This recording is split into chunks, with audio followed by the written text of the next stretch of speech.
할렐루야. 6월 15일 목요일 원포인트 큐티 가운데 오신 여러분들을 주님의 이름으로 사랑하고 축복합니다. 오늘 하나님께서 우리에게 주신 말씀은 빌립보서 1장 12절에서 21절까지의 말씀입니다. 빌립보서 1장 12절에서 21절까지의 말씀, 다 같이 한 목소리로 읽도록 하겠습니다. 형제들아, 내가 당한 일이 도리어 복음 전파에 진전이 된 줄을 너희가 알기를 원하노라. 이러므로 나의 매임이 그리스도 안에서 모든 시위대 안과 그 밖의 모든 사람에게 나타났으니 형제 중 다수가 나의 매임으로 말미암아 주 안에서 신뢰함으로 겁없이 하나님의 말씀을 더욱 담대히 전하게 되었느니라. 어떤 이들은 투기와 분쟁으로, 어떤 이들은 착한 뜻으로 그리스도를 전파하나니 이들은 내가 복음을 변증하기 위하여 세우심을 받은 줄을 알고 사랑으로 하나 그들은 나의 매임에 괴로움을 더하게 할 줄로 생각하여 순수하지 못하게 다툼으로 그리스도를 전파하느니라. 그러면 무엇이냐? 거칠애로 하나 참으로 하나 무슨 방도로 하든지 전파되는 것은 그리스도니 이로써 나는 기뻐하고 또한 기뻐하리라.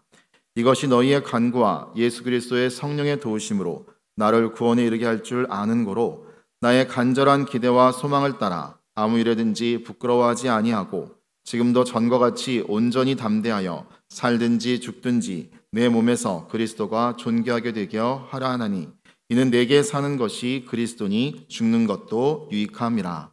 아멘. 이 시간 살든지 죽든지 그리스도를 위하여라는 제목으로 담임 목사님께서 큐티 인도해 주시겠습니다. 자, 오늘 6월 15일 목요일입니다. 이 목요일 날 목요 심야일 아침에는 큐티로 저녁에는 기도로 그야말로 하루를 승리로 여러분 수놓아 주시기를 바랍니다.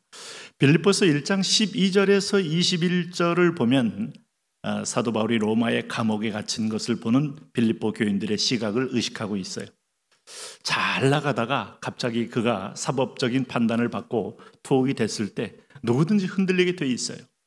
그리고 아마 선교사가 선교 현장에서 그의 잘잘못을 사실은 이슬람 국가에서, 힌두교 국가에서, 심지어는 불교 국가에서까지도 복음은 배척당하게 돼 있어요.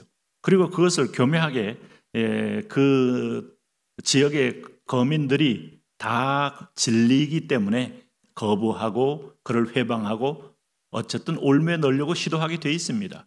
그래서 작은 것도 실정법으로 걸어서 어쨌든 투옥하려고 애를 쓰는데 아마 선교사들 중에 이렇게 감옥에 갇히게 되면 아마 일부 감옥에 가지 않는 사람은 저것 봐, 저렇게 무리하게 하다가 저렇게 어리석게 하다가 봐 감옥에 가잖아.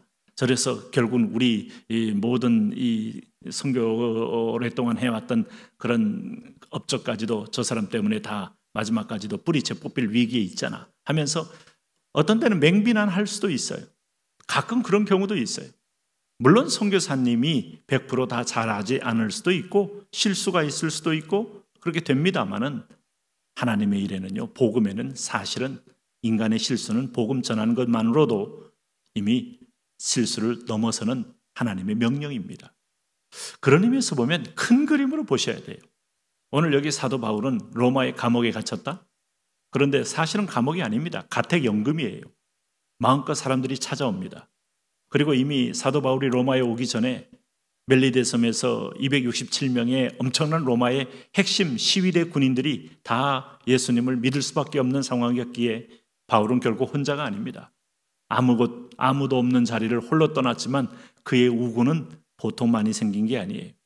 로마의 정통한 로마의 군인들, 로마의 엘리트들이 상당 부분 바울의 말씀 속에 녹아져서 속에서 그리스도인이 되었고 음으로 양으로 돕고 있는 겁니다. 하나님의 드라마는 인간의 생각을 뛰어넘어요. 그래서 사도 바울은 이 부분에 대해서 분명한 확신이 있어요. 인간의 지혜가 하나님을 따라갈 수 없고 오늘 인간의 어리석음이 오히려 하나님 앞에 복음의 진보가 되기도 한다. 오늘 12절 말씀에 형제들아 내가 당한 일이 도리어 복음 전파에 진전이 된 줄을 너희가 알기를 원하노라. 어쩌면 하나님은 계속하여 역설적으로 일하십니다. 자, 우리는 내려놔야 얻는다는 것도 배워요. 비워야 채워진다는 것도 배워요. 그리고 죽어야 산다는 것도 예수님을 통하여 배웁니다. 그런데 안 내려놓고 길을 쓰고 붙잡고 있습니다. 죽지 않으려고 길을 쓰고 악을 씁니다. 그리고 우리는 그야말로 죽지 않기 위해서 살려고 애를 쓰는데 전능자가 생명의 주관자예요. 그분 앞에 죽기를 각오하면 안 되는 것도 됩니다.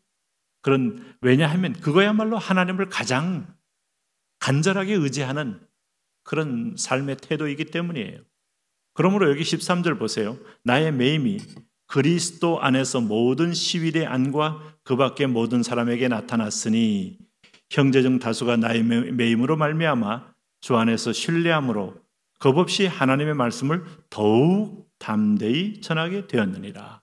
벌써 이 사도 바울의 어떤 투옥 과정과 복음 전도의 과정을 보면서 이것은 하나님의 섭리구나, 이것은 하나님의 손길이구나, 오히려 반전을 통하여 일을 행하시는 하나님을 본 거예요. 네? 놀랍지 않아요? 100년 동안의 로마의 10대 황제들이 그렇게 극악한 핍박을 했어도 그것은 복음의 정수를 뽑아내는 작업이에요. 어차피 복음은 로마의 제국에 앉힐 복음이 아니고 복음은 하나님 나라에서 내려오는 거기 때문에 하늘에서 내려온 생명의 복음을 보여주기 위한 아주 엄청난 하나님의 작업이었다. 용광로였다. 그 용광로는 한번 믿게 되면 사는 거 주는 거 두렵지 않습니다. 이게 진짜죠. 진짜. 우리가 이 땅에서 잘 살려고 예수를 믿는 것 자체가 애초에 복음이 아닙니다. 잘 살기 위한 게 아니라 하나님 나라가 이 땅에 이루어지기를 위하여, 그리고 우리는 번양 가서 심판받고 상급받기 위하여, 그러므로 이 땅을 지나가는 나그네로 분명히 보는 사람은 이 땅에서의 명예, 이 땅에서의 어떤 취함, 권력, 여기에 목숨 걸지 않고 복음에 목숨 거는 거죠. 네? 하나님이 주시면 주시는 대로, 하나님은 또 허락하면 허락하는 대로 복음을 위하여 사용하는 그런 복음 중심적인 인생이 되는 거죠.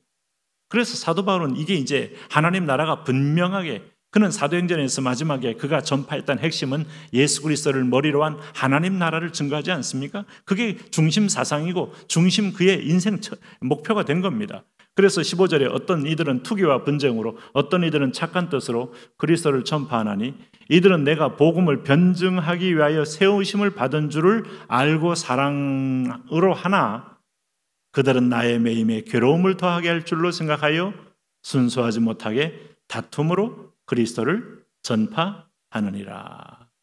어떤 사람은 투기와 분쟁으로도 사도 바울을 비난하면서 저렇게 하니까 안 되지, 우리가 하는 게 진짜야 라고 하는 사람도 일부 있더라 이겁니다. 오늘날 현재와 당대의 정말 초도 1세기, 초대교회 1세기경의 상황과 무엇이 다릅니까? 인간의 태도와 본성은 조금도 달라지지 않습니다.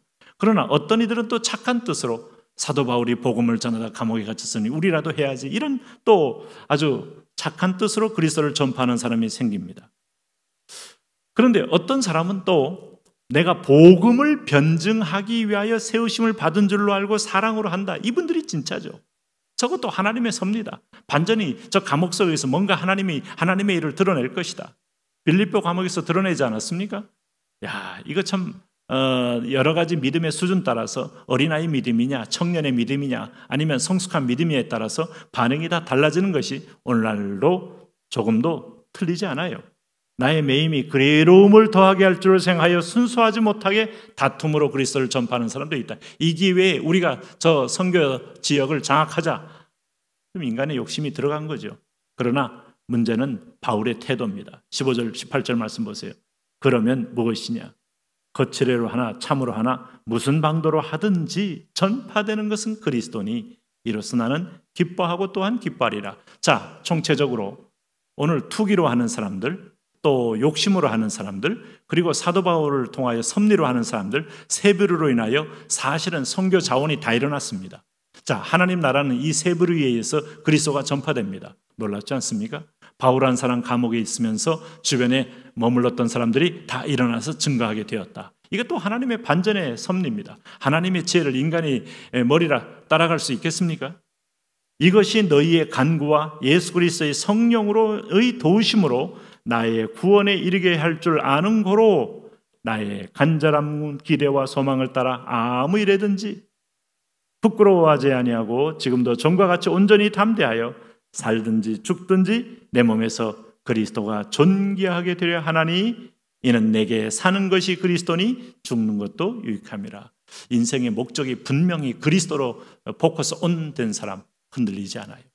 내가 병들었던, 내가 투옥당했던, 내가 손해를 보던 이게 목적이, 이건 과정일 뿐이고 이걸 인하여 그리스도가 존귀되고 주의 이름이 높아지고 주의 복음이 전파된다면 나는 그것으로 만족하겠노라. 이 태도, 이게 천국 상급을 예비하게 하는 태도고 영원한 나라를 바라보는 사람의 태도고 오늘 지금의 땀방울이 마지막에 웃음을 준다는 확신에 찬 하나님의 사람의 태도인 것이죠.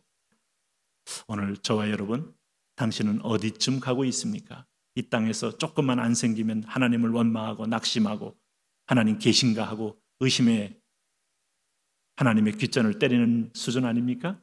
바울과 나 오늘 이 믿음의 승리자의 길을 오늘 같이 갔으면 좋겠습니다. 하나님, 그런 믿음, 그런 사랑, 이런 결단으로 함께 나아가게 하여 주옵소서. 예수님 이름으로 기도합니다.